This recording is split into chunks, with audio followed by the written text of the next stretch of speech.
सर्वमंगल मांगल्ये शिवे सर्वादि साधके शरण्ये त्र्यंबके गौरी नारायणी नमस्तुते। नमस्कार दोस्तों, स्वागत है आप सभी का मेरे YouTube चैनल आर के भक्ति ज्ञान में। भक्तों, आज की वीडियो में हम आपको दुर्गा सप्तशती पाठ के छठे अध्याय की कथा सुनाएंगे।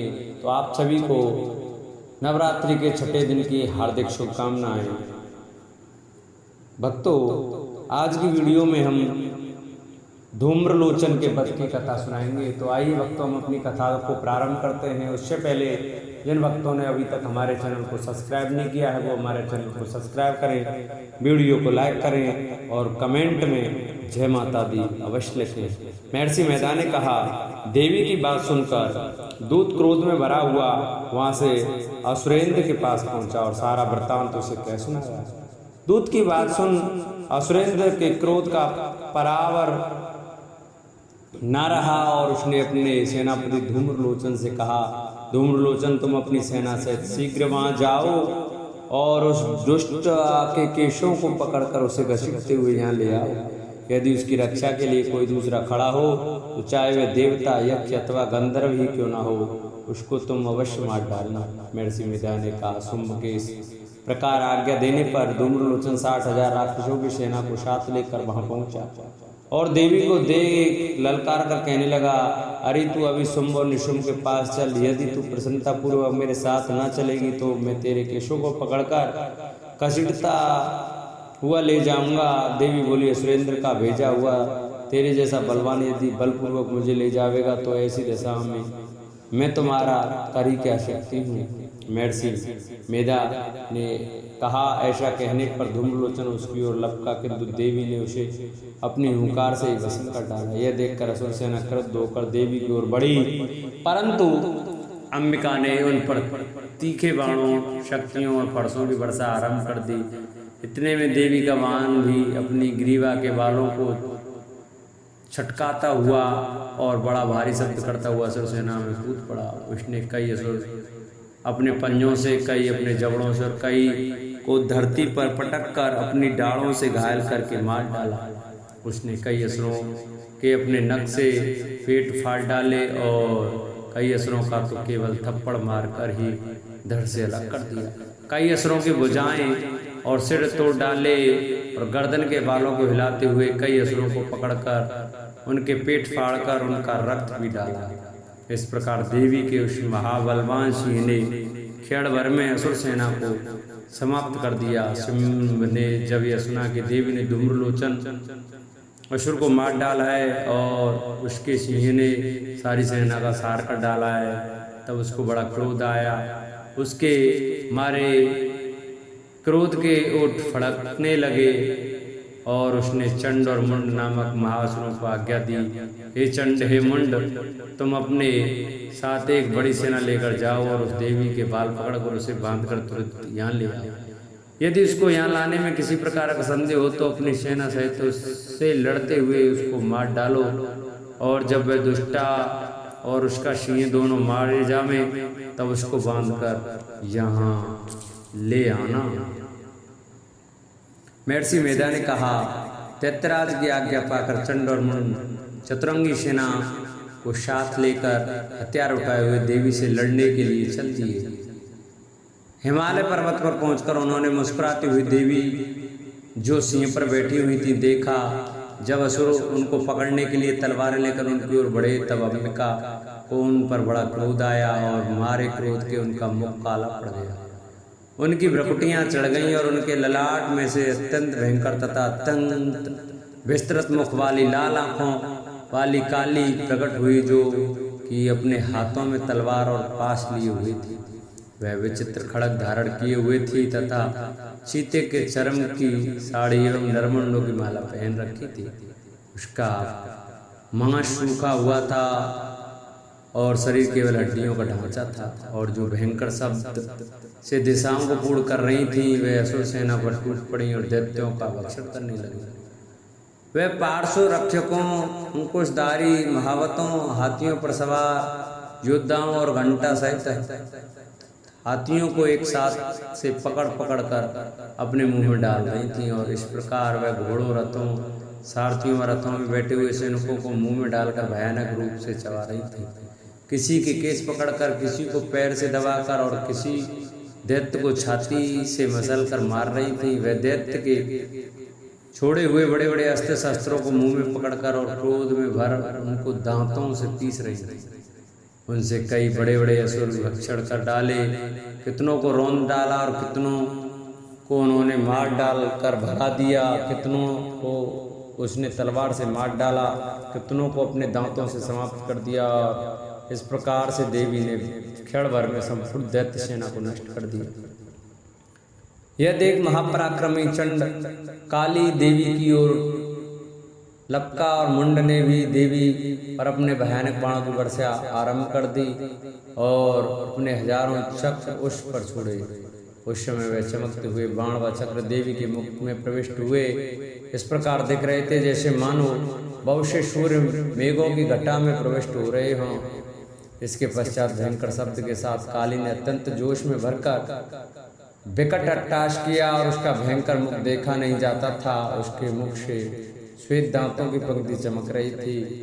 फिर उसने तलवार हाथ में लेकर मुंह शब्द कहकर चंड के ऊपर आक्रमण किया और उसके केस पकड़कर उसका सिर काट अलग कर दिया। चंड को मरा हुआ देखकर मुंड देवी की ओर लपका, परंतु देवी ने क्रोध में भरे उसे भी अपनी तलवार से यमलोक पहुंचा दिया।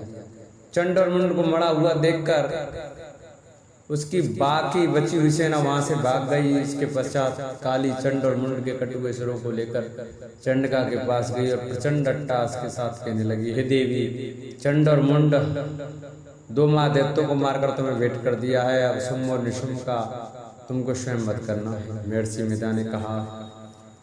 वहां लाए हुए चंड और मुंड के सिरों को देखकर कल्याणकारी चंडी ने काली से मधुर वाणी में कहा, हे देवी, तुम चूक चंड और मुंड को मेरे पास लेकर आई हो, अतः संसार में चामुंडा के नाम से तुम विख्यात होगी। बोलो सच्चे दरबार की जय।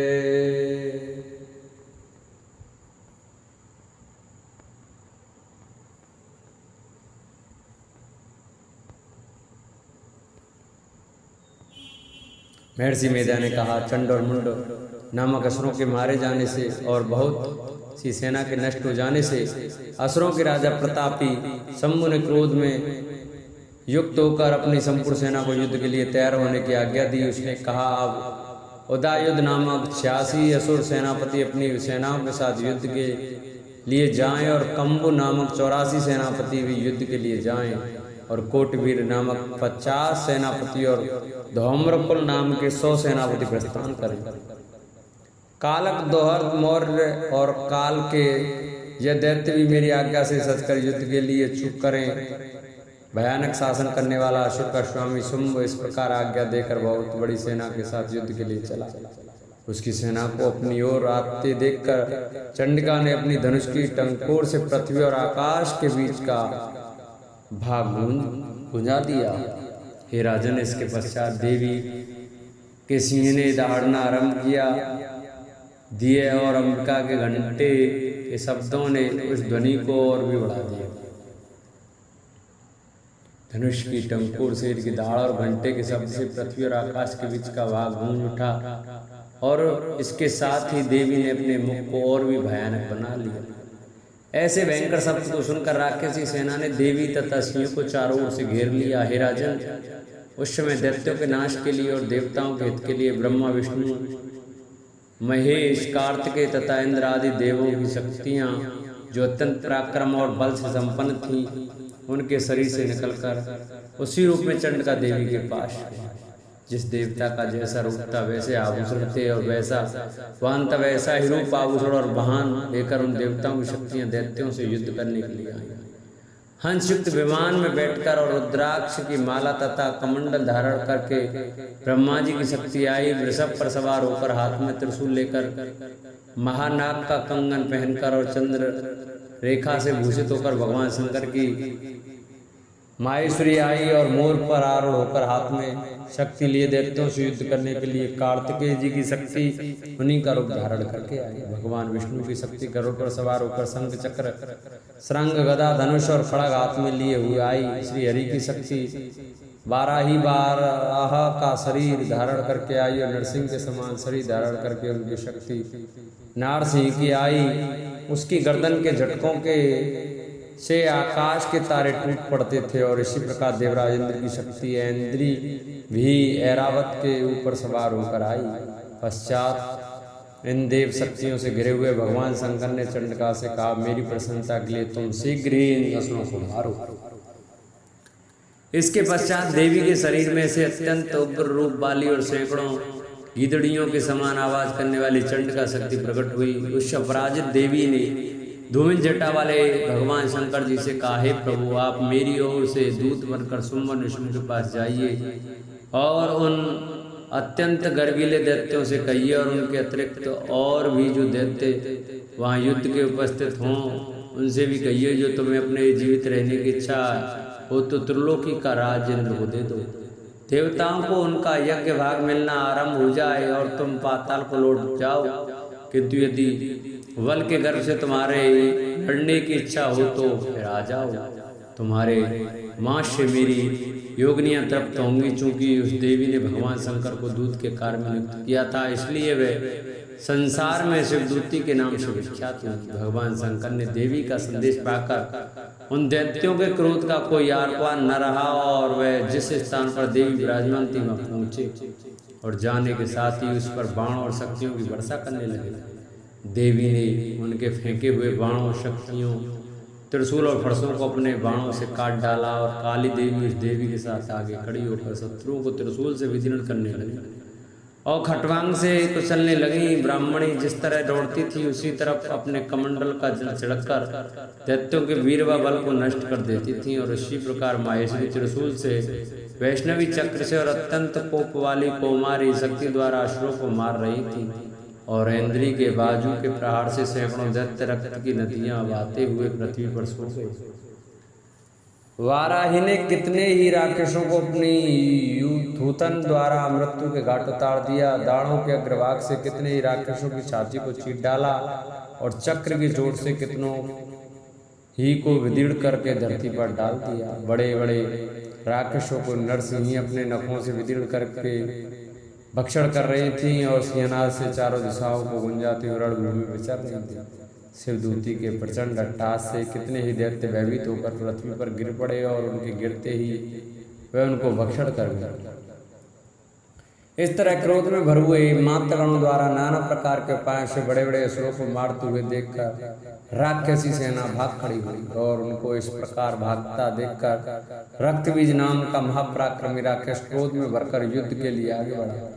उसके शरीर से रक्त के बूंदें पृथ्वी पर जैसे ही गिरती थीं, तुरंत वैसे ही शरीर वाला तथा वैसा ही बलवान दैत्य पृथ्वी से उत्पन्न हो जाता था। रक्तबीज गदा हाथ में लेकर ऐन्द्री के साथ युद्ध करने लगा।